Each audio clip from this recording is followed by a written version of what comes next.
he turned a profit, but I mean, even the flipping world today has changed. Yeah.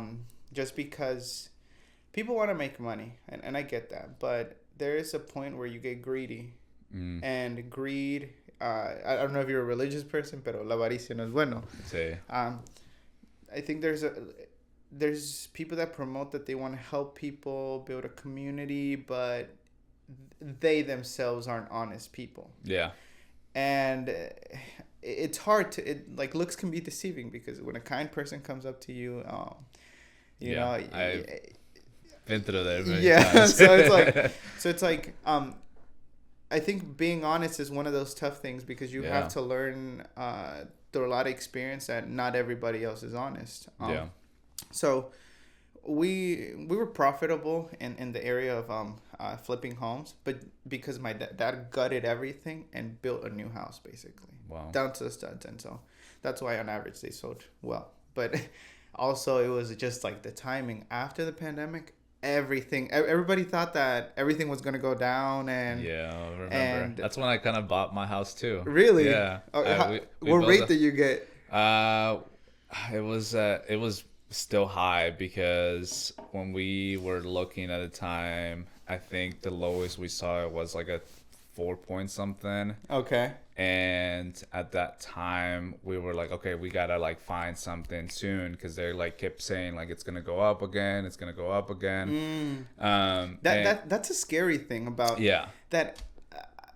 I don't know if it's always good to listen to other people or even listen to things that are going on. Yeah.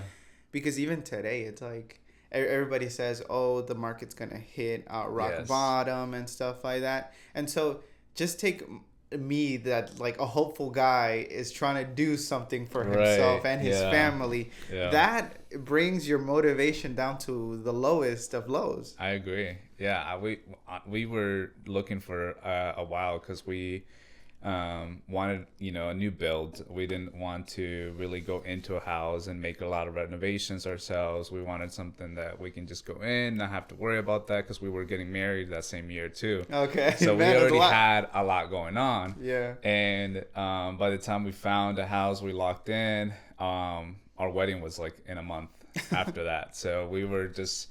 It was a lot. Like I remember during that time, like not just listening to people like you're saying, like, they were all saying all these things and like, oh, this is the best way to do it, or this is the best time to do it, whatever.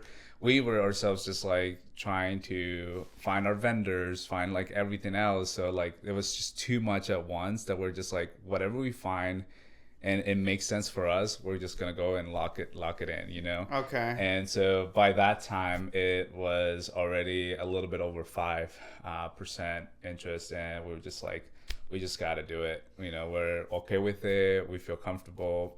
Let's go ahead and do it. And we ended up purchasing a home. Are you first generation or second generation? I'm technically second generation. Okay. Because I wasn't born here. Okay. Yeah, my brothers are born here, so they will be the first generation. No, but then that'd make you first generation. No, so the way I thought it meant is like you have to be the first one to be born in America.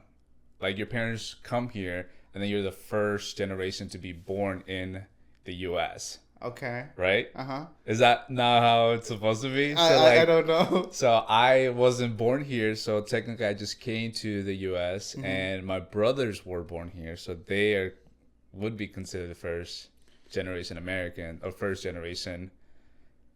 I don't know. Okay. I guess I don't know. I that's the way I thought it was. But how? So that means then you were born in Guatemala first, and then your brother's here. Yes. Okay. Yeah, so my mom had me in Guatemala, and then by the time she left me when I was about 8 months old, she came here, and then she had my two brothers here in the U.S., yeah. And then I was brought over when I was about 10, almost 10.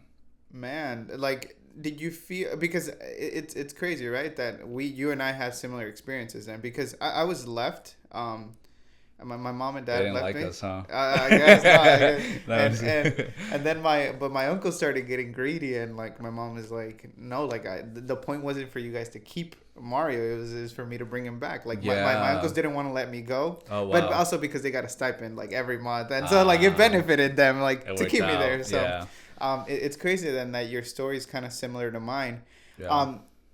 Do you feel like you that shaped you in any way, shape absolutely. or form? 1,000%. I would say all of my Latino friends, best friends that are born here, have a different like mentality in what, you know, in a sense of like I just see things a little bit different, and I always feel like I can relate a lot more to a Latino 1,000% faster than to an American. Even though majority of my life has been here now, but I always feel like I can see both sides equally as well. So I definitely think that it has shaped me or make me able to see things just in a different way, to have a different perspective to a lot of the Latinos that are born here in the U.S. What perspective do you think that is? Do you think that's survival? You know what? With a lot of things that are happening in the community right now, it's one of those things that you always think that at the end of the day, it can affect you, and people don't have to worry about that are born here. Okay. You know what I mean? So like you always have like, oh, there's going to be somebody that will judge me because I'm not from here or born here.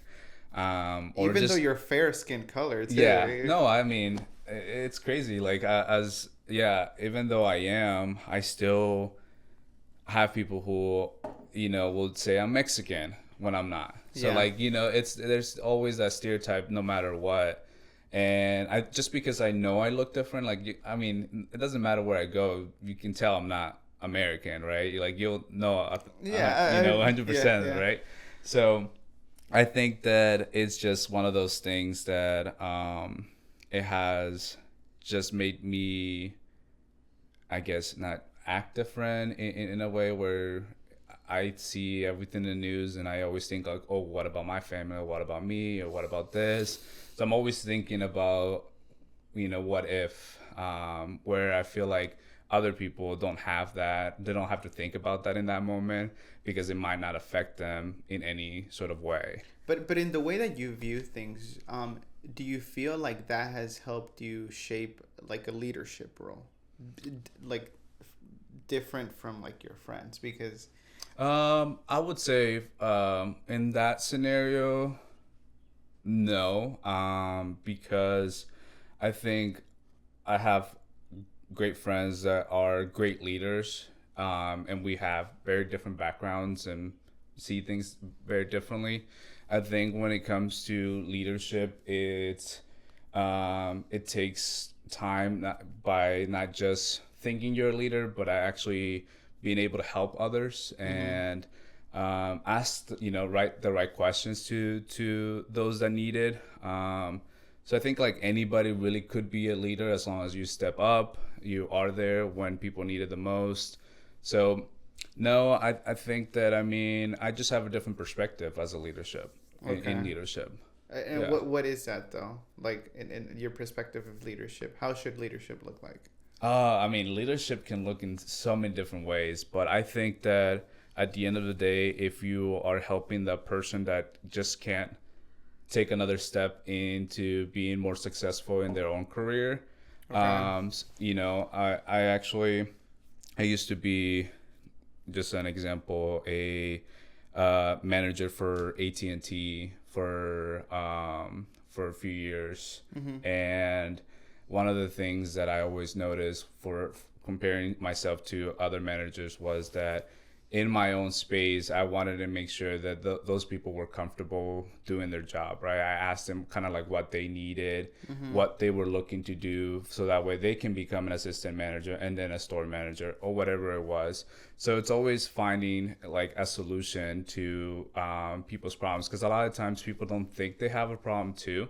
They get stuck in that same space where they feel comfortable, but they also want to become a leader at some point, but they don't know what steps to take. And I think being in the leadership role, you find those solutions for them by asking questions, by being there for them. And I think that kind of like plays back to how I was raised, and that's kind of how I see things too. Like I'm always curious of like, okay, what else can we do? Or like, you know, asking them what can you take off their plate to kind of help them, make something better or different or whatever it is that they're doing. So I think in those funny how that plays back into like how you like run family dynamics. No, like it like, or you're the oldest, right? Yeah. So it's like I don't know. It's always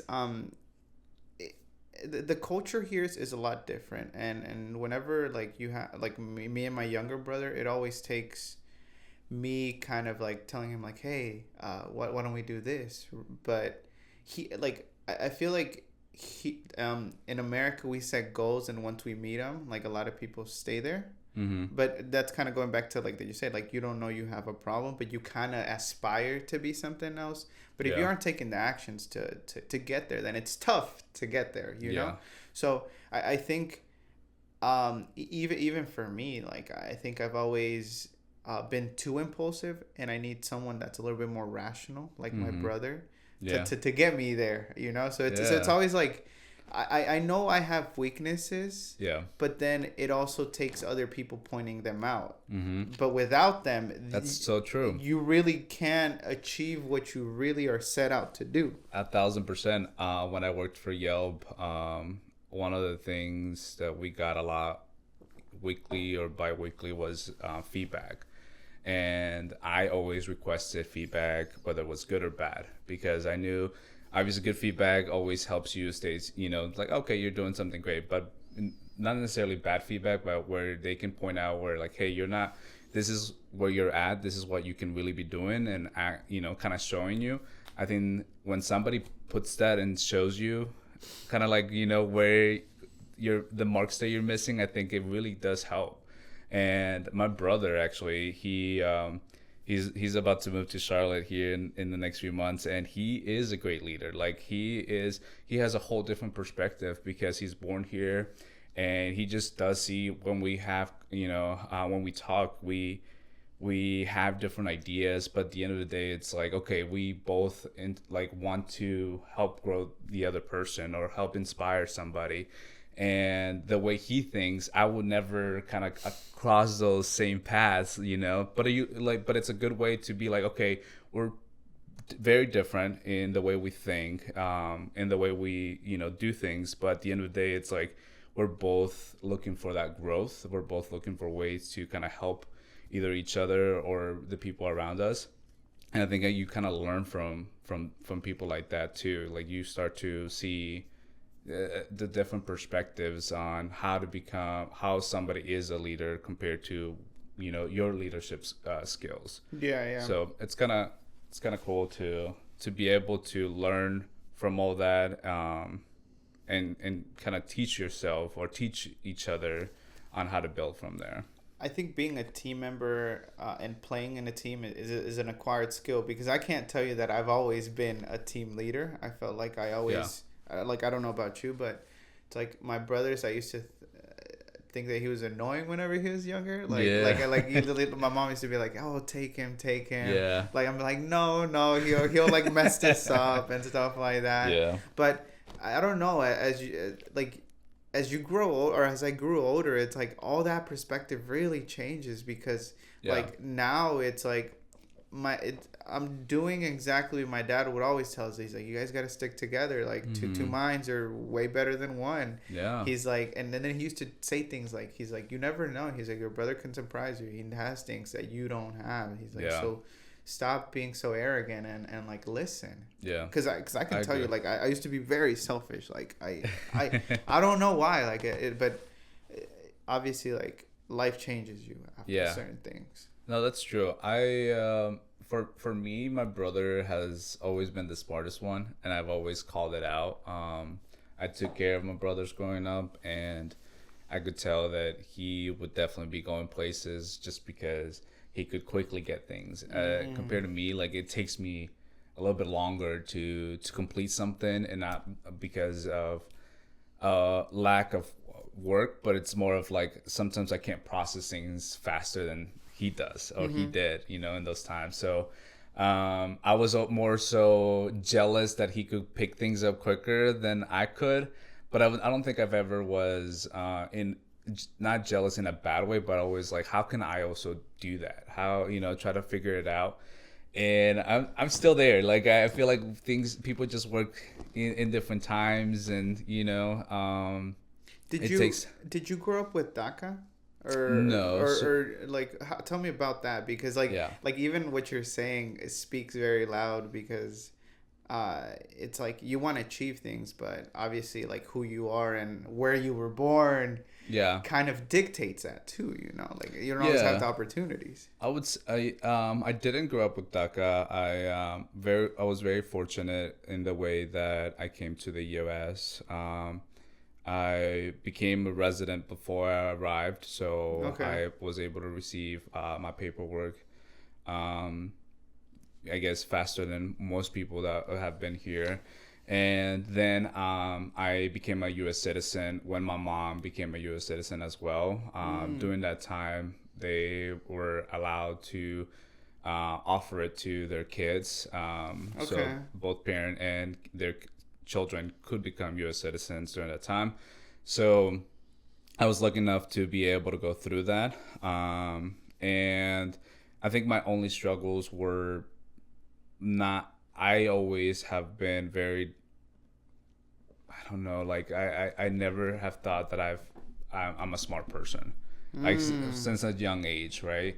And I mean, it took me a long time. I think, education back in Guatemala sucked in the first place.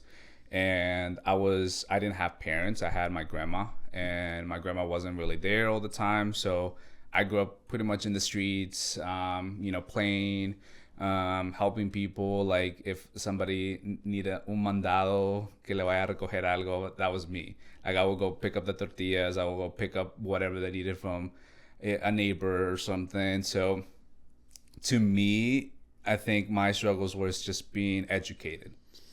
And when I got here, I wasn't educated in a lot of things. Like, I feel like I didn't even know my birthday until I was like 9 or 10 years old. Really? You know what I mean? Like, it was things that they never really pushed me to know, to learn. And so I think those were my struggles. And when I saw my brother growing up and him being smart and pick things up really quickly, I think in those scenarios, I kind of like put myself down, because I was like, I want to be able to do that. Like in class, like if they ask questions, I never raised my hand because I was scared that I would get made fun of for not actually understanding the question. And a lot of the times I knew the answer, but I just like didn't have the confidence to be like, oh yeah, I know what it is. I just felt like if I raised my hand and I said the wrong thing, then everybody's gonna be like, did you hear what she asked? And so it was those are the kind of struggles I feel like I had growing up. I felt like I just didn't have enough education, and that's kind of the things that I go back to a lot now, is try to teach people things that like just basic things. Like I have taught myself, about credit, for example. I feel like that's something that I didn't have anybody to teach me, and I've kind of picked ways to look for that.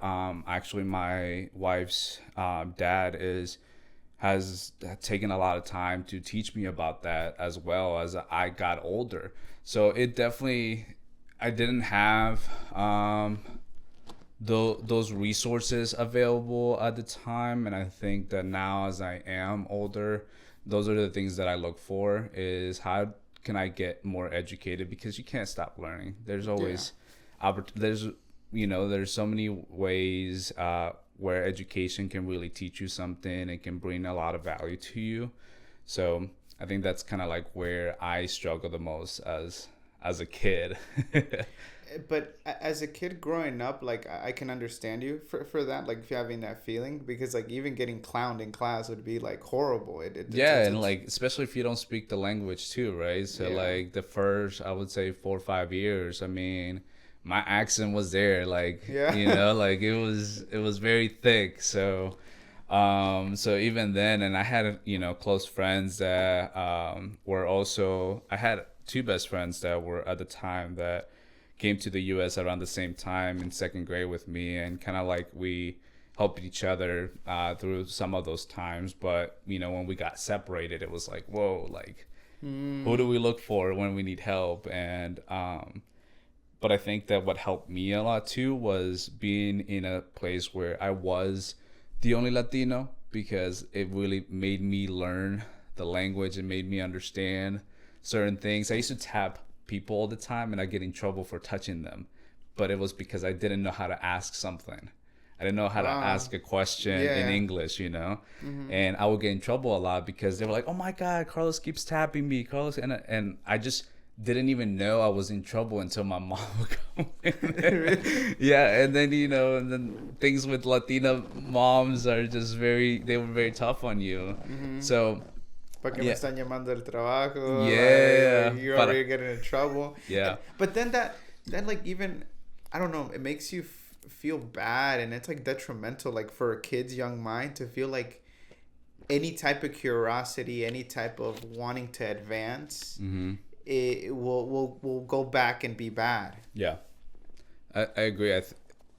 It always felt like I shouldn't ask questions, because every time I did, because I didn't know how. And every time I did this, where I tapped somebody to ask them a question, I would get in trouble.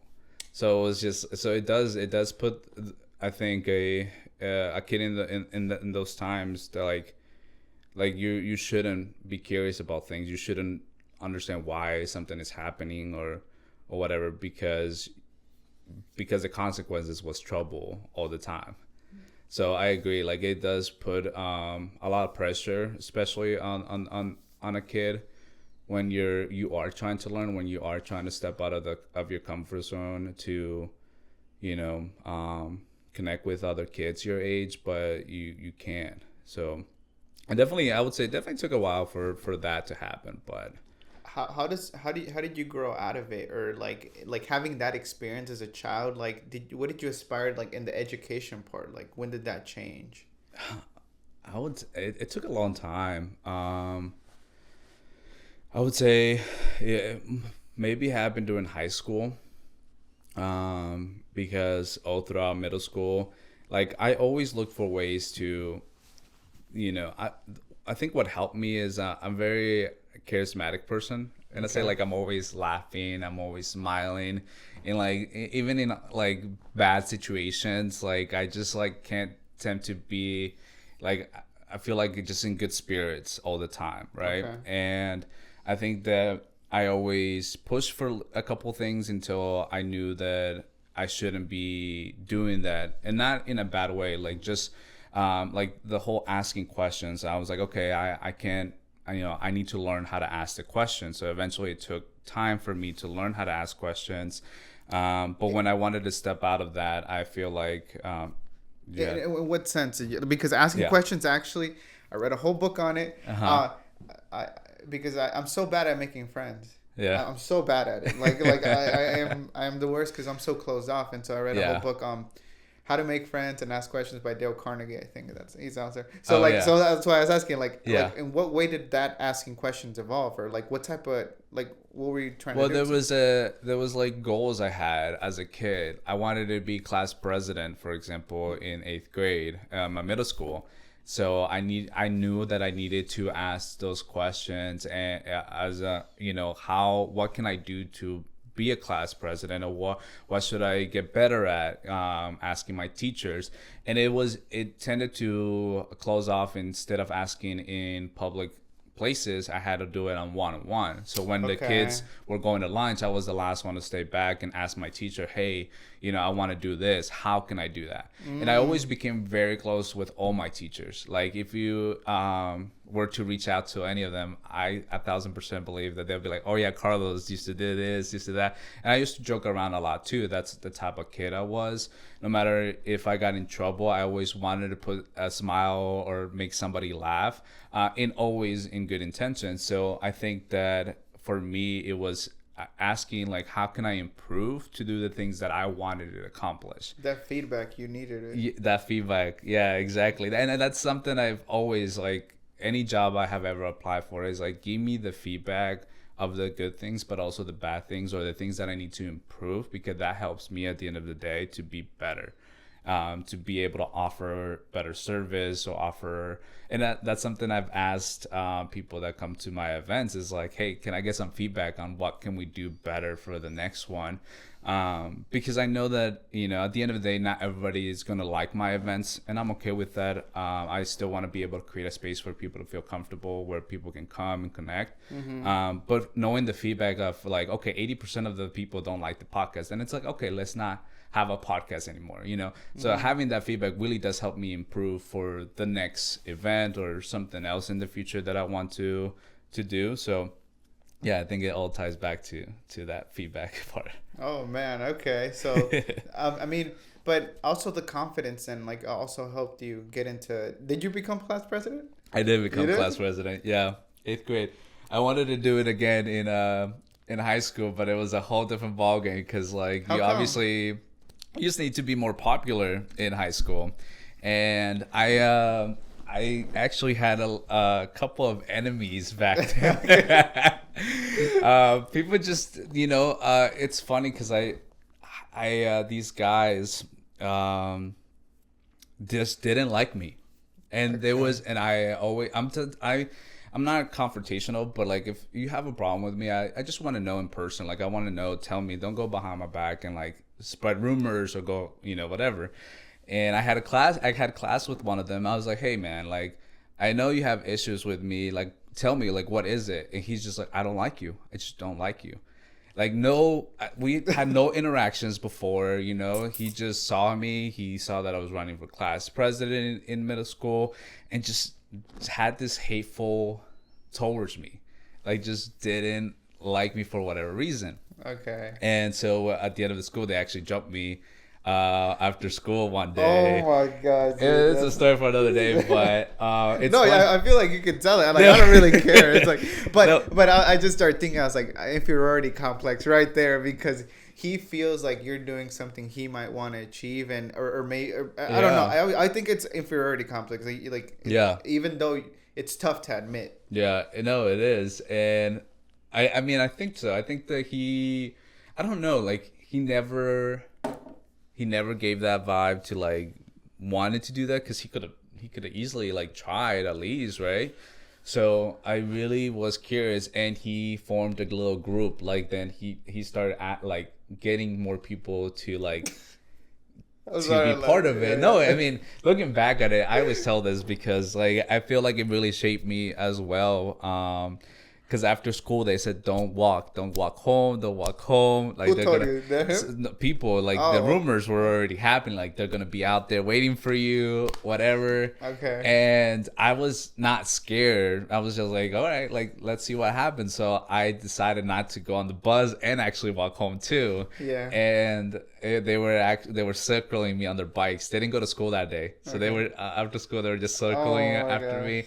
They ambushed me into like this this like soccer field. It's so funny because like I obviously defended myself and not a lot happened. Like they punched me a couple times, hit me, on my side, but this big kid who had nothing to do with it comes in, gets involved, and he's like, I'm tired of this. We're supposed to be seeing a fight, and he goes bah right to my face. So he like breaks my nose right here, and then I go. But that's another thing. Like I go home and like I can't tell my mom that because then I get my ass beaten as well at home for getting into those type of situations. So I never said anything. I just kind of like let that happen. Went home, took my shirt off that was all bloody, just kind of like put ice on it when nobody was looking, and I don't even know how that, like, they never asked me anything.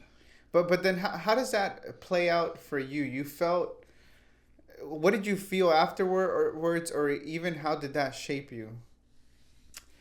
I think I was more upset at the fact that my friends at the time didn't jump in to like be like, yo, like stop, like whatever. So because they were there? They were there. There were so many people there. And so like that, I had one kid actually that they show up to my house afterwards asking if I was okay. But from there, I just like, it really just kind of like be careful who you surround yourself with. And you know, that kid was just kind of like, I felt like he was just like there to like help me in a different like purpose. Like, I don't know, like I never had hatefulness towards him. Like, I, after that, on, like, that was a Friday, on Monday I saw them again. I came up to the guy that punched me in the face and I'll be like, bro, what was that about? Like, you know, like I never had that hatefulness towards them back like they did towards me. And so it was more of like, you know, just got to be careful either what you do. Somebody's always going to be upset at what you do, no matter if it's a good thing or not. Like, you're always going to have somebody that's going to hate on you, no matter what, by not knowing you. And I feel like that really, at a young age, it really taught me that it was like, you always will have a hater. Haters for no reason. For no reason. So as a kid, I think it was just, I was also scared of my mom at the time. So like, I think I was more scared of my mom than the bullies. Oh my God. You know? Yeah. And so I was just like, I kept that all within me. But I've always, like, I didn't want to like show that to my younger brothers at the time either. So I always like try to be strong in the sense of not show vulnerability towards that, so they wouldn't see like, oh my God, he's going through something. Yeah. So I think there was just a lot of lessons that came out of that fight after school, to be honest. Man, you see it in a very optimistic way, because I feel like even as you're telling it, I'm like, man, going back to like high school days, like it's like a public humiliation right there. And I don't know how I would have necessarily took it. Also because I had a lot of complexes, like, while I was growing up. And it's like, man, like, why does this even happen if I don't even bother anyone, you know? Yeah. You know, I see that a lot in my siblings, that if something bad happens, they take that guilt for a long time. I'm the type of person that can just let it go. Like I try to move. I find ways to move on, and then I do laugh about it at the end of the day, because like, we were kids. There's gonna be bad kids no matter where you go. But as long as you're teaching your kid to be a good person, teaching them to be a good human, and be able to like, you know, not do those type of things, I think that for me, it just kind of like really has, I don't even know, like, it has shaped me to be, I'm like trying to think the words, but I look at things very different, I guess, because I'm always trying to find a positive side of everything, because I feel like everything is temporary too. Okay. I don't know why. I've always had that mindset. Like, you're only on this earth for a certain amount of time. Like, something that happened 10, 15 years ago, I can't let that continue to like bother me or bug me or hunt me down, you know? So I just move on from things if they have affected me in a negative way. Well, yeah, I mean, if it takes the right words to see it right in the right perspective, because like you're saying, everything's temporary. Yeah. It is just that it's so vivid in that moment. It like in that moment, you don't know nothing else. You don't know the future. Yeah, that's true. And it's like, but you're right. Everything is so temporary that this was so long ago. Like it obviously. But it's still it's engraved in my memory. Like it's one of those things that I vividly do remember, because in the moment, like you're saying, it was very traumatic as a kid. Like, you don't know, when I was getting hit, I was like, those punches didn't even hurt in that moment. It just like, I was just very confused, because my head was literally like this every punch I was getting, right? And so like, in that moment, I was just like, what is happening? Like, what's gonna happen, you know, when my mom see this? And a lot of times too, like, growing up, I didn't, my mom was, she wasn't a citizen yet either. Mm-hmm. So you just start thinking, they implement those words to you, like, don't do anything crazy that can get your mom in trouble, that can call the police. You don't want to, you know, be part, you don't want to be sent back to your country. You don't want to do this. You don't want to do that. So all those things you start thinking about too in the moment. And you're just like, okay, I can't do this. I can't do that. Well, probably that's why you probably didn't even punch back either then. Oh, I punched back. You did? I did punch back, but I didn't punch back the kid that punched me because that caught me off guard. Okay. Yeah, the kids that were hating on me, I punched back. Yeah, I defended myself for sure. Good. But the guy that came out of nowhere, because he was a big, tall kid. Yeah. And that just caught me off guard. Like, I didn't know he was part of it, because we were literally in lunch earlier that day together, like, talking. Yeah. And so the next day, on Monday, I was like, bro, what the, like, what, why?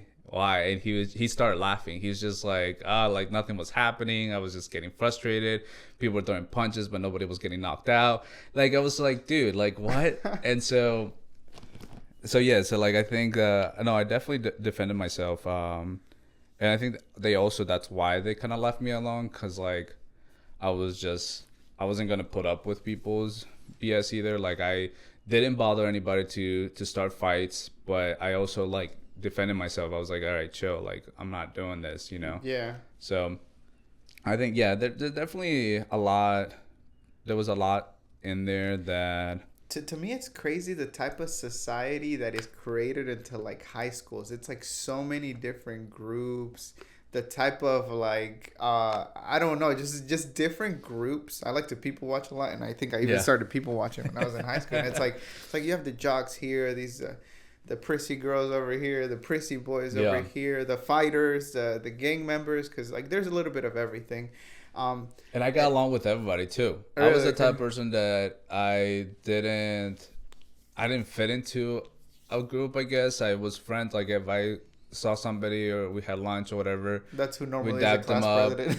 But that was in middle school. In high school, that was just different, I think I also like was going through a lot at home. Mm-hmm. That I wanted to stay at school all the time, and I didn't care to be like class president or try for anything. I think freshman year was my only thing that I was like treasurer or something. But after that, I didn't really put an effort to do anything. I just didn't want to be home. So I found ways to like stay after school or do activities or something, but I didn't want to go back home because I knew at home there would be trouble, right? So it definitely, I became that person that I try to be cool with everybody and just be friends with people. And I did have my group of friends, but outside of that, I would say hi to everybody, all the teachers. I would go and, I'd be good with them. And I'm a jokester too. Like I do throw jokes here and there. I try to make people laugh. And so I try to at least get along with people, just like, I don't know, for good sakes. You're a parent, right? No? I'm about to be. You're about to be. Yeah. I read this article and that the Gen Z is the most violent group out of everyone. So it's like you telling me this story, kind of, it's not funny because even the type of bullying you see today it's even crazier. It's I think so crazy than the ones you had before. Mm-hmm. But it's not only. I'm not talking only about teenage bullies. I'm talking about grown people bullies too. Like online, you can sense the hatred. Like what protects people from like just openly hating online is that it's just a text. Like they don't really associate any type of like confrontation. It's they see one small clip and they associate that person with that small clip and they just hate that person because they saw that small clip of whatever it is. And it's crazy that adults are doing that. Like grown as people take the time to leave such a hateful comment on anything because they don't like those 3 seconds that they saw. I think it's a lot about that social media has hijacked our emotions. I feel like also people don't know who they are necessarily, and the thing is that I say this also based off my experience, because I feel like I just like death scrolling sometimes. It's like to get away from something. It's like to not really focus on your goals, to not really get things done. Yeah. But it's even it's a lot worse because companies know how to take your emotions and just like heighten them. Yeah. what gets the most views online is whenever someone else is bullying someone else, a fight, like something negative. Yes, it's something negative, and it's like, but people are like, our society's becoming kind of like that, that it's just like really high in emotions. Yeah. What I was reading on that article is that crash out became a thing. Oh yeah. Crashing out has become normal. Mm-hmm. But even people in adults, yeah. Like that used to not be a thing. Like okay, like you don't have to hide as an adult and act like you're composed all the time because I understand that there are certain situations that require you to be a certain way. Sure. Yeah. But the thing is that we make fun of like people crashing out now, and now we've kind of turned it into a joke. Yeah. Whenever it really shouldn't ever go that way. I agree. I think there's always those two like groups of people that make fun of the people that crash out, or the people that intentionally crash out. I don't know if that makes like they record themselves to feel kind of like that. So it's more of an expression, like just a creative expression. I don't know how much of creativeness it comes from it, but I do think not everybody. I think a lot of times people are caught in circumstances they can't control. Like they get caught in fights or in an argument that they weren't really expecting, and then they're now being recorded. They don't see that right in that moment. But I do think that there's people that intentionally do that. They go out their way to create chaos or create, to make somebody else view horrible online, so that way that other group of people that love to create hate online, they kind of like align and work with each other. I don't know if that makes sense. Like, I feel like as a society, there's more people doing that. Like, more people are creating that chaos online, that people are starting to feel like they need to consume, they need to see, they need to be part of it. Because a lot of times they get also viewed or seen, and I don't know if that comes from just because they want the attention too. Like, do they like? I don't know. Like, I feel like there's always. I don't know, but then people might be requiring that feedback. Like it is a rush to them, and likes and comments. Absolutely a rush. Like the more popular you are, I think maybe it has transformed. Now that we're talking about it, has transformed because even in high school, you might not have been necessarily searching for likes, but you are searching for being liked. Yeah. I think that came from like the fight.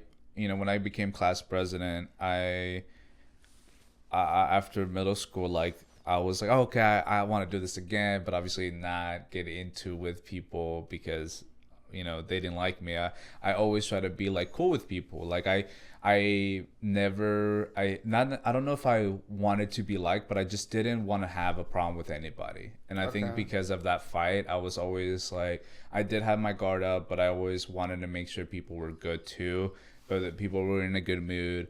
And I think also during that time, a lot of things, bad things were happening, school shootings were happening, all these things. So you wanted to be on the good side of anybody in case they go crazy or whatever. So as a kid, I feel like you start to think of those things just to not necessarily please people, but just stay on their good side. And I think I did that for so long. I always wanted to make sure people that they saw that, hey, like I'm here, like we have no problems. We don't have to be best friends or anything, but like we can be mutual, we can be acquaintances and like move on with our lives, right? So I think a lot of that came from that original fight, that I was like, oh my God, like I don't want people. And I always had, I'm sure there was always somebody that either didn't like what I was doing or didn't like, how I said things, or or my laugh or something. Because like when I used to laugh all the time at things, and I used to have this obnoxious laugh where it just like, I couldn't stop laughing. And so funny how you say that it's obnoxious, but I think that people don't realize that they have the power to control what they feel. Like, it's basic to say it, but And again, like there's so many philosophies today that you can adopt. Like there's top G mentality. There's a whole bunch of stuff. But one thing that always rings true to me, it's always that you do have the power to control how something makes you feel, right? Mm-hmm. Like and that other person right in front of you, right beside you, is just like you. It's a human being that has been created by his or her environment, mm-hmm. right? And so when people get angry, it's like, it's not the situation making you get angry. You are getting angry. You purposely want to just be mad at something. You are feeling that emotion. So therefore, whatever the situation is, that's not making you angry. It's you making you angry. And then it's funny because good thoughts and bad thoughts come from the same place. Mm-hmm. They stem from you. Like it's like, you get what I mean? Like, so obviously it's based on circumstance, right? There's circumstances where absolutely, again, you're fallible as a human. And I understand that I'm fallible as a human. Not everything I say is truth. It's just an opinion. It's my opinion, and that's it. Like, but people have the power to control their emotions. People have the power to control what they feel. Mm-hmm. But obviously, as you mature, you elevate. You have also more control of it too. As you are getting older, you're like, you start to be like, okay, that shouldn't upset me. That shouldn't make me mad. Like, you start to think about it before you react. You know.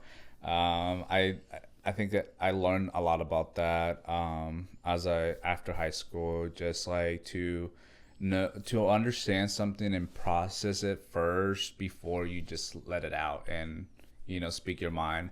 I'm also like I said earlier, like I make things a joke all the time. Like I make fun of things because like I feel like that's how life should be. You should just be able to enjoy more than rather be miserable, you know? So if you're going to live a life, live a good one. Yeah, so I do try, like I always, it goes back to the same thing. Like every time I have a personal problem or I'm going through something, I always remind myself that it's temporary.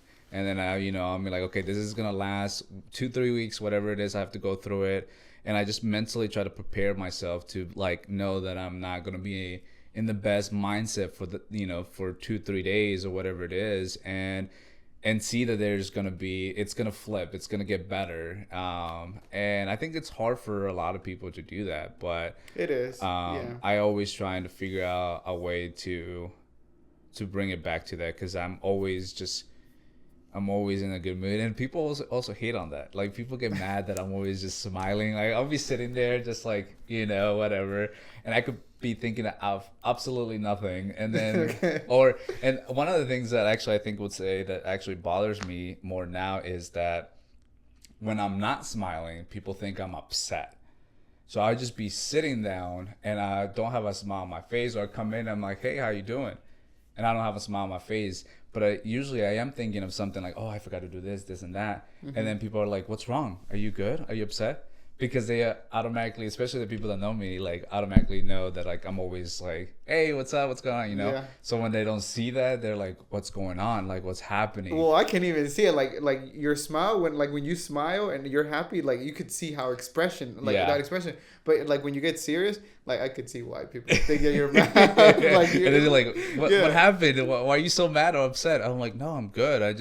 I'm thinking about a lot of things right now, and people assume like I'm in a bad mood or like something horrible happened, and it's never the case. It's just sometimes I do forget to smile because I'm just thinking about a lot of things that I have to get done in that day. So it goes both ways, I guess. I mean, Carlos, we've talked about I guess your background, which I think it's important because. Yeah. In some way, shape, or form, we're always that little kid that we used to be, I think. Yeah. And obviously that evolves. Like, your dreams start to change. But I think 1,000%.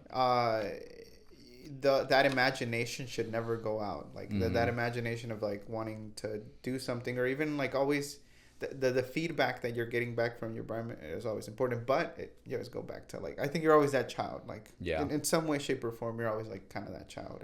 And I'm glad you've kept your confidence, your smile, how genuine you are, regardless of how the situations, like, how grim the situations look. Yeah. Because it's like, you could easily become very mad at the world. Yeah, absolutely. I think, right?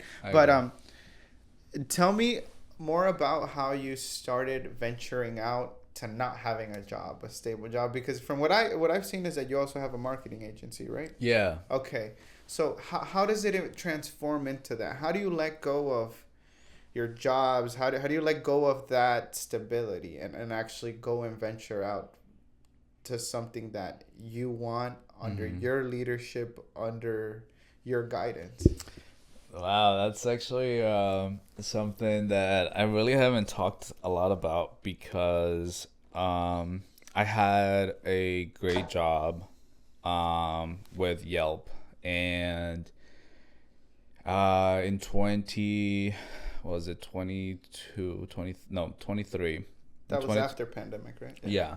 So in 2023, my one of my best childhood friends passed away, and in February, and that's when I just started thinking about, like, life is so short, and you just don't know when it's your turn, right?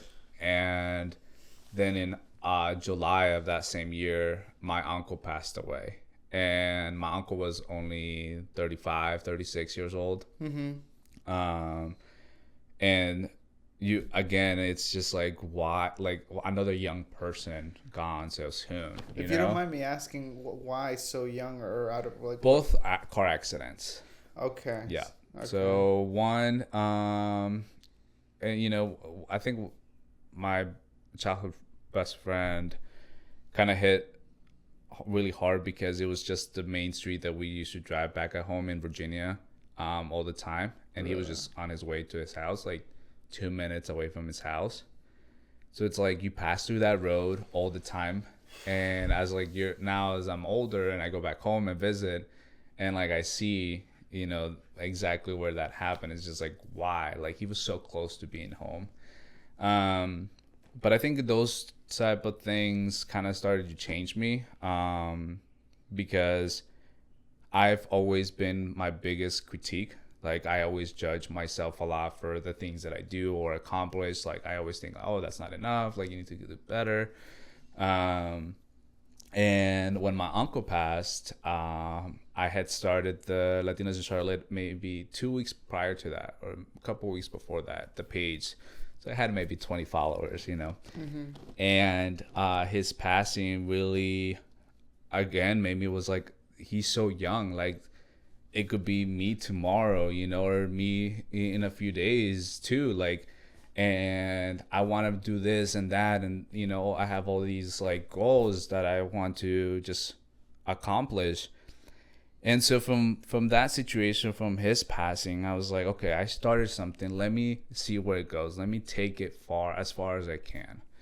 And originally, when I told you, like, when I created the page, was more to just find local Latinos. Like, let's see who likes it. Let's see who follows. Let's see, if people are interested in knowing where Mexican or Colombian restaurant are at in Charlotte. It's more like a yellow pages, right? Yeah. But for Latinos, right? Yeah. Okay. So it's funny because, like, working for Yelp, it's a local directory for any business, any type of business, right? And that's kind of what I was selling. So I wanted to create something for I was looking more for, like, restaurants at the time. I was like, oh, this is a good way for people to find. I didn't know where a good Colombian restaurant was, or a good or where different types of Mexican restaurants were. And I was like, okay, now I can save them in a spot, and then somebody else can come and be like, oh, I want to go there too, So that was kind of like the idea of it. And then his passing came, and I was like, okay, like, now that this built momentum, I guess I had, I don't know, 100 something followers at the time. I was like, let me just keep going. And it really pushed me to, like, do more, because I was like, I can do more with this. I can really help find Latino businesses maybe that need a little bit more exposure, or maybe just want to utilize the platform to post more about their stuff. Mm-hmm. And his passing just kind of shaped all that. A year went by, and I was like, I always had the urge of being an entrepreneur, being a business owner, being able to have something of my own. And I actually tried to be a manager for Yelp. And one of the feedbacks that I got, it was that I didn't know how to give feedback to others as much, is what my feedback was in that moment. Wow. So I was like, wow, okay. I was like, okay, I thought this whole time I was able to provide feedback. But they were like, no, like if you can, if you can figure that out, then maybe there's a possibility for a manager role. Is that because they wanted you to be more direct? Yeah, but more direct, definitely more direct is kind of like some of the words that they said. I think like you're very kind and nice. Like even for like your demeanor to just absolutely change, I don't know if I could see it, but yeah. So they definitely want that, and I think that I have been able to control that and change that over the past few years to be able to be definitely more direct and be more serious when it needs to be, because I would say, and it has happened to me where I am nice to somebody about something and they don't take that seriously. Okay. And so like, I'm like, okay, well now I don't trust you anymore. Like I guess that was also, I take that on me. That was my fault for not, saying it in a serious tone. So, that was kind of engraved in me, and I was very upset because I was like, I definitely thought I was going to get the role. Like, my directors, my managers were like, yeah, you're a great fit. Like, you can do this. Like, no problem. So like going into it, I was like, I definitely will be getting the role in a couple months or whatever. Mm-hmm. Didn't work out. And so that kind of like, again, struck at me, and I was like, okay, I can do better. And I did try their program. So you have to go through these like 6-week program where they kind of teach you on how to coach others and be, not a manager, but a coach is what they were looking for. Okay. So I did it again, but at that time I started to lose interest in my career and started to, be more interested in the things I was doing outside of that. Okay. And it took a long time. Like I had great months there, and then towards the end I was just like, I just don't want to do this. But I didn't want to voice it out because I wasn't ready to like leave that. Mm-hmm. Financially and then take care of what I wanted to really do. And so it took some time. So in December of this past year, me and the company separated, and I was like, but I had already established my agency company, and I was agency company, which is called Agency. Mm-hmm. And I wanted to do more of that. I just wanted to be able to help things and do things in my way. Mm-hmm. And the way that the Latinos legacy was growing or has been growing. I've been able to connect with a lot of really cool people who have given me also opportunities to be able to work together. And so it has just been growing since then. And but it took a while to figure out that this is something I really wanted to do. I just didn't know how or when. And then I pushed myself to do it once I had 2 people in my life that were gone. So it made me realize that like I need to do this now, because 10 years from now I'm going to regret not even starting it. Mm-hmm. And it really has shaped me the way like I do things. I always think about that. Like life is so short. Like if you have good intentions about something and you really want to do it, whether it helps yourself or the people around you, your family, you should go for it. You should try your best to or look for a mentor, look for somebody that might have those same goals and that they can help you as well. How do you navigate to find the right people though? Because I feel like I've gone through some coaches, I've gone through some agencies, to try to grow my business. But how, for you in your perspective, how do you find the right people that will actually benefit you? Because I think that even being a nice person, sometimes it's detrimental as a business owner because you always say yes to a lot of things. 1,000%. I said a yes so many things already. And I think I'm still learning. I'm been doing this full time for 6 months, but technically, I guess by the IRS, I've been doing this for 2 years now, and I think it really like you start to like see things and patterns of the people that are really gonna either be there for you or help you to grow your business. I think it's kind of harder to be like, oh, this is exactly what you need to look for. I think it's just more as like the things that have affected you at the beginning, you start to like notice those patterns, like, oh, okay, like, a person that says that they'll give you it, like if people don't put you as a priority when they say they will, that's already a red flag, right? Like they say like, hey, I schedule something like 9 a.m. We're going to go through this and that. And then 3 days go by, you haven't heard back from them. And they really don't put the time to like, step out of, their schedule to go back to helping you. It's kind of those things. You start to look for things that you also don't like, that don't help you anyway, and you start to see like, okay, these type of people have, or these are the patterns I notice in these people, so I know for the next one or for someone moving forward, I'm gonna look for somebody that's more confident in these fields or whatever it is. I think you start to learn, you start to see what's really working for you, because I've said yes to a lot of things. And a lot of it is just so I can get my foot in the door and figure out if that's something that, that will help me. Mm-hmm. And, 90% hasn't had any impact or really hasn't made a change. And so it's like, but then they want to do it again, or you want to help them again. And then you go back and try it one more time. And it's like, oh no, it didn't work out. It doesn't work out. You just gotta kind of move away from that and look different ways or look for something else. I'm starting to read more too. That's something I never did. Okay, same. I started reading like 3 years ago. Yeah. I started making friends 3 years ago. No, that's funny. I actually have a good friend that has been reading a lot about just finances and savings and all of that, and you really like start to see, when you do read and get educated in those things, like your perspective changes and you start to know, okay, this is kind of the steps I need to take to achieve something. That's kind of what happened with like my credit. I didn't understand credit or credit scores, or, I didn't understand anything of that. And I started to read more about it. I read the book, what is it called? The How to Get Rich by...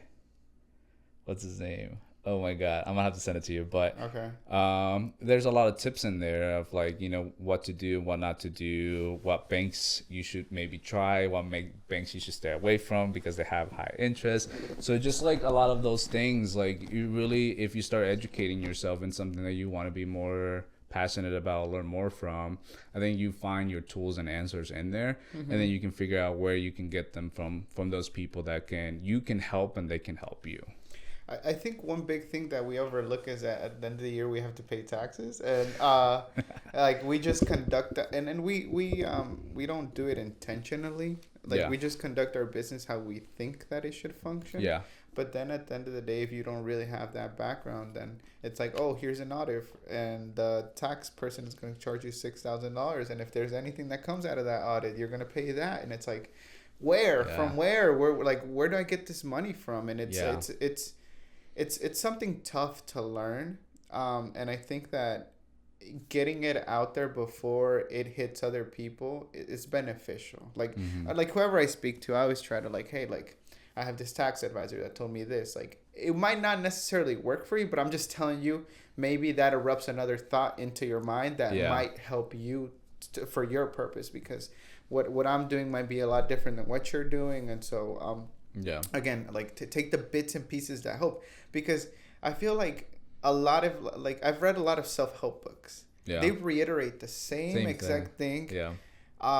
It's like, just be an honest person. Just be honest. Yeah. Be intentional about what you're doing.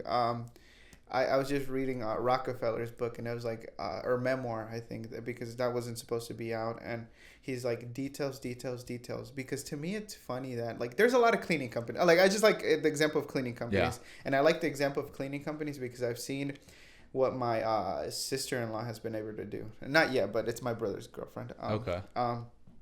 And I've seen a whole bunch of cleaning businesses. Like, a lot of Latinos want to get into the cleaning business. Yeah. And she's a young 23-year-old, and I'm like, how is your business different from everyone else's if you're offering the same thing? And one thing that Rockefeller said, it's like the unintelligent person that doesn't know his finances will always fail in comparison to everyone else. Mm-hmm. And one difference that I've seen from her is that she knows how to manage her finances. It's always details. Oh my God, you should see my Excel spreadsheets for my finances. I'm very detailed too. Like I need to know. I'm not. That's why that's why I look up to people that are like detailed. Yeah.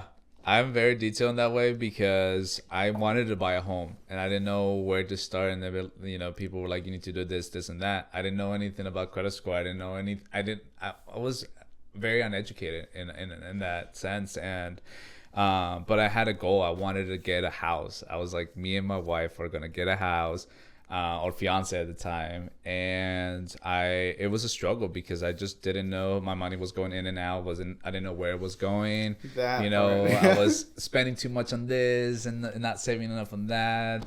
And so like it really does, like when you start to educate yourself, and I think finances is definitely a huge part. Like that's something I try to teach my brothers. So like, hey, like it doesn't matter how successful you are if you don't understand, where your money is going or coming from. Like it could be a struggle down the road. So for me, I've always been that type of person that I need to write every single thing down. Okay. Like I have 6-7 credit cards, but I know that I have a limit to 30%. You can only spend 30% on each credit card, right? Like a lot of people don't know that because then it affects their credit card, their credit score. So it's just like, it's those things you like, if you educate yourself and you learn, it's true. Like you really can grow even more, especially I think financially, it's very important. Tell me about, you said about your digital agency. Marketing agency. Yeah, marketing. What about it? Sorry. What do you guys do?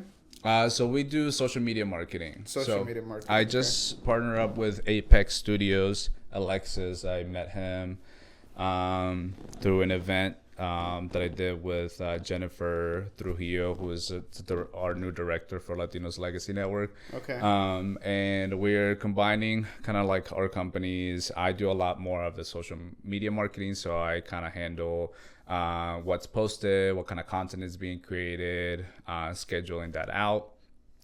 He does a lot more of the behind the scenes videography. Okay. He has drones as well, where we can go and, if you're a contractor and wants to get a house or get a video of the outside of the house, surrounded areas, whatever it is, we can put that together and really create the content that you need for whether it's personal branding or for your business. Okay. So yeah, we do a lot of I do right now a lot of the social media marketing and content creation for local businesses, and that's kind of like the focus, and that's kind of what came from. Well, that's what I originally started as a business, and then the Latinos Insider kind of branched out of that to create a space where people can do or advertise their business as well.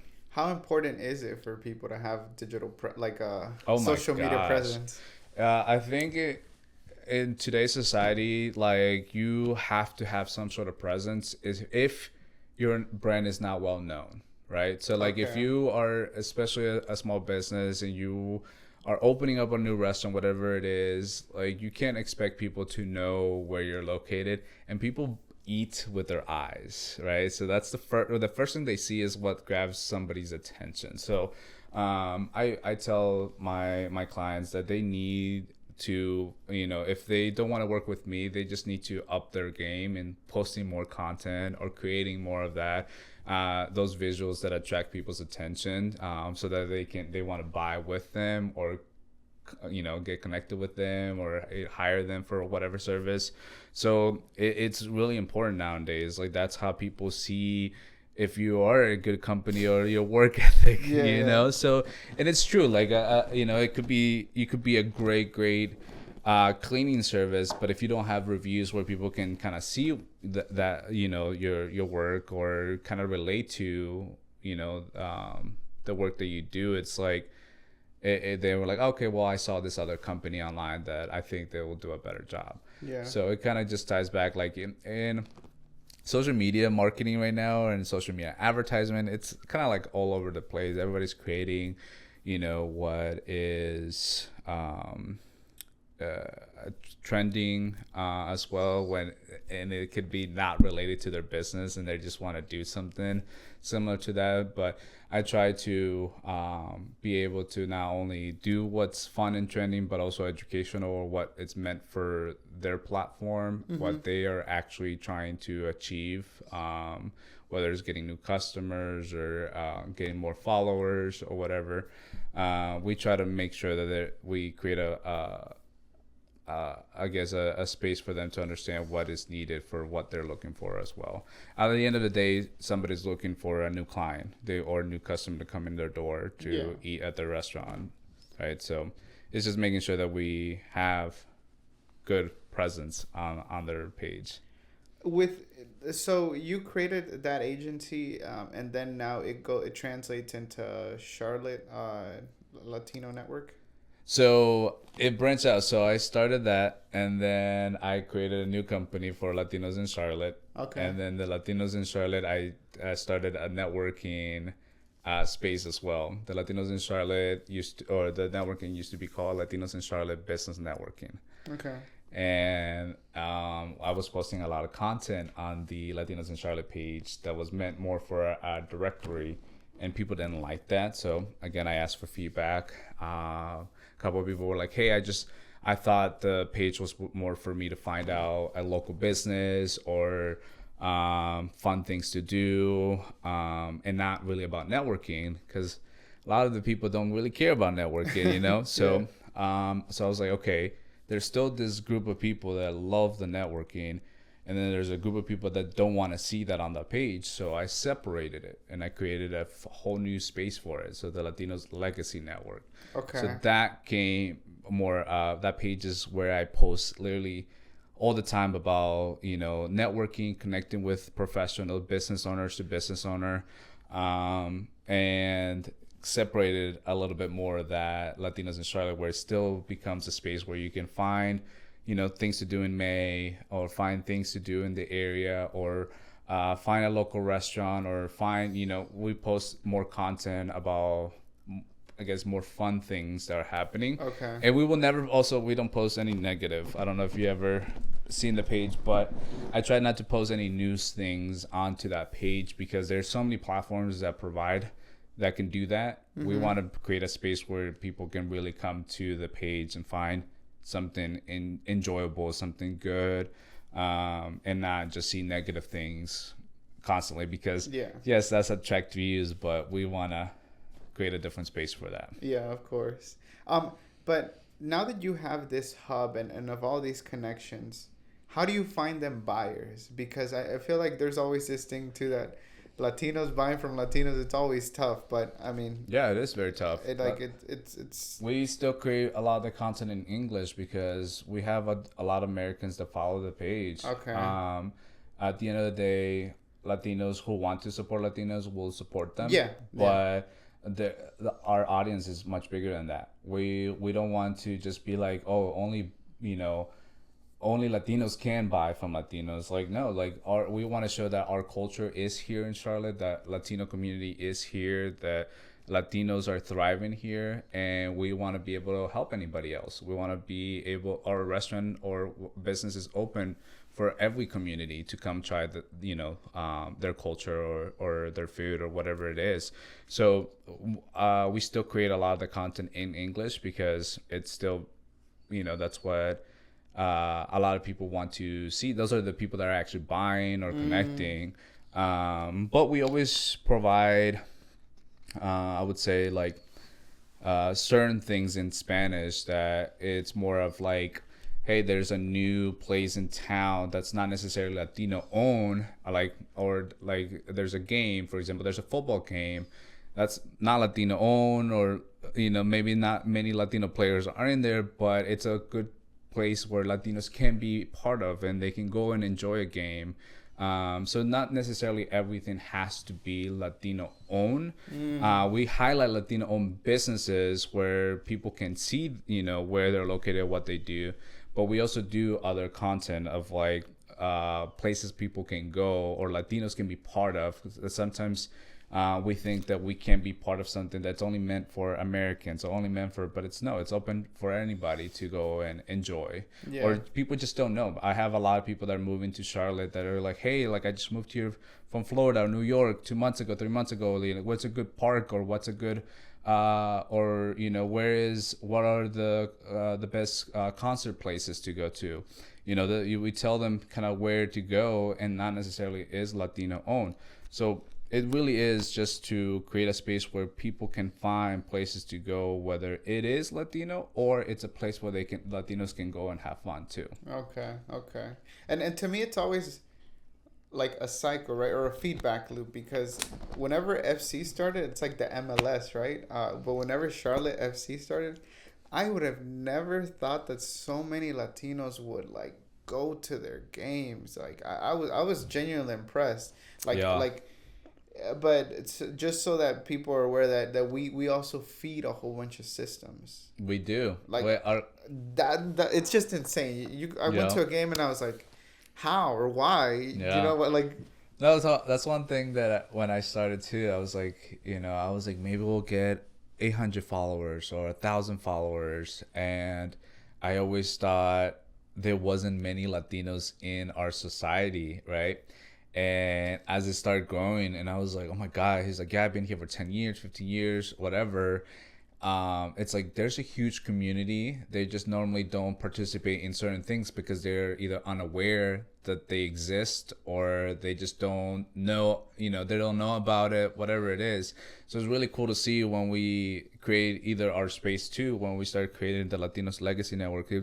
I've had a couple of people that come up to me and they're like, oh my God, I've been here for so long and I've been able to find a place where I can relate to other business owners that are going through similar things, that can speak my language, or, we're both from Colombia or whatever it is. Like they find it like helpful. Mm-hmm. And so it's really cool to see that. Like, it's just sometimes we, like, even for me, like sometimes I didn't know that place was there until I come across a video of it or whatever it is.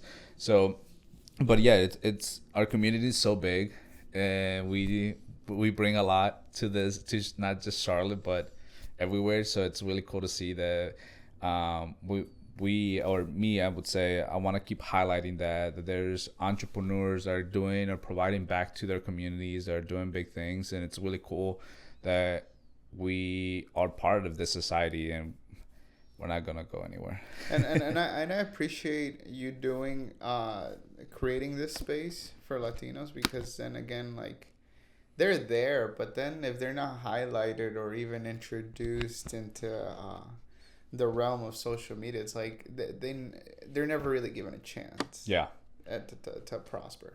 I agree. I think, and sometimes that's one of those things that you get stuck at a certain place because there's not enough exposure or somebody that is highlighting those things. And I think we are starting to see that more now too. I think there's more pages, more communities that are doing, more of these, creating a space for the Latino community to be able to be seen, which is really cool. And I appreciate it, Carlos. Thank you for taking the time and being on the podcast. Yes. Where can I find you? where can't you? No, I was kidding. Right now, we will be posting more content for the Latinos in Charlotte page. So Latinos ENCLT. You'll find all the any piece of new content on there that we'll post. I'll be posting more on the Latinos Legacy Network page as well, where we'll be having our next networking event in August, our all-white attire event. And the agency digital marketing page too. I'll be posting more content of me. I normally don't post me on a lot of the other pages, but I will definitely be posting more of myself there, because that's going to be more about me building my company and connecting with other entrepreneurs as well. Which I think it's important, because you don't buy into the company, you buy into the person. 1,000%. It's funny because I tell that to people. Like, people want to see who's behind that logo. They want to know who's behind that brand. And personal branding is so big, because more people can relate, more people want to buy from that person they meet across the platform. So I am trying to not only educate people but do it for myself too, so that way they know what I'm talking about. It's always tough, because it's like you like to help other people, but then like it's even tough like to do it, to do it, yeah. So guys, if you stayed this long, make sure you guys check out all of Carlos's links. I'll have them down below. Make sure you guys like, comment, and subscribe to the podcast. And Carlos, any last words? No, just I want make sure that if we can help anybody to also comment on the video, highlight if you are a business owner where we can check out. And I'm looking forward to meeting more entrepreneurs and business owners here. So thank you for Carlos. Giving me this space. Thank you. And guys, we'll catch you guys on the next one. Thanks.